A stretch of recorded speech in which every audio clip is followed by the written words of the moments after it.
মাধ্যমিক 2026-এর জন্য এটি একটি ভেরি ইম্পর্ট্যান্ট উপপাদ্য।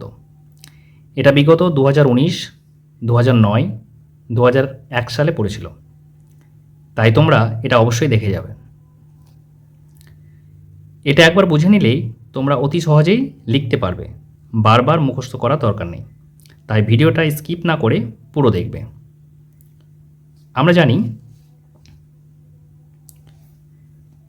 উপপাদ্যের কয়েকটি পার্ট থাকে, যেমন প্রদত্ত, অঙ্কন, প্রমাণ করতে হবে এবং প্রমাণ।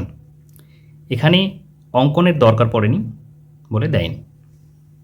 উপপাদ্যটি হচ্ছে অর্ধবৃত্তস্থ কোণ সমকোণ। প্রদত্ত ও কেন্দ্রীয় বৃত্তের এসিবি কোণ যে কোনো একটি অর্ধবৃত্তস্থ কোণ। এই যে এসিবি কোণটা আছে এটা অর্ধবৃত্তস্থ কোণ।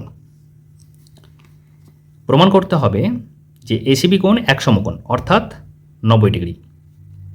প্রমাণ ও কেন্দ্রীয় বৃত্তের এপিবি চাপের, মানে তোমরা যেটা দেখতে পাচ্ছ এপিবি এর চাপ, বৃত্তচাপের দ্বারা গঠিত সম্মুখ কেন্দ্রস্থ কোণটি এওবি।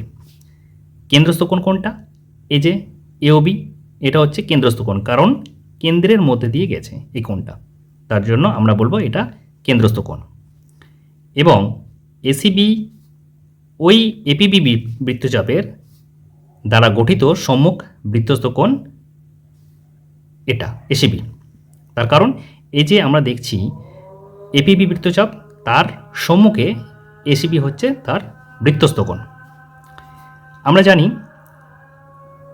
কেন্দ্রস্থ কোণ বৃত্তস্থ কোণের ডবল হয়, অতএব আমরা লিখতে পারি এওবি কোণ সমান 2 ইন্টু এসিবি কোণ। এটা 1 নম্বর সমীকরণ দেওয়া আছে। যেহেতু এবি একটি সরলরেখাংশ, এই যে এবিটা হচ্ছে একটা রেখাংশ, সুতরাং এওবি একটি সরল কোণ। এটা রেখাংশ বলে আমরা একে সরল কোণ বলবো। আর আমরা জানি সরল কোণ হয় কত? 180 ডিগ্রি। তার জন্য এখানে লেখা হয়েছে এওবি কোণ সমান 2 সমকোণ অর্থাৎ 180 ডিগ্রি। সুতরাং 2 ইন্টু এসিবি কোণ সমান 2 সমকোণ, তার মানে 180 ডিগ্রি। তাহলে এই 2 যদি আমরা বাদ দিই তাহলে পড়ে থাকলো এসিবি কোণ সমান হচ্ছে 1 সমকোণ। প্রমাণিত।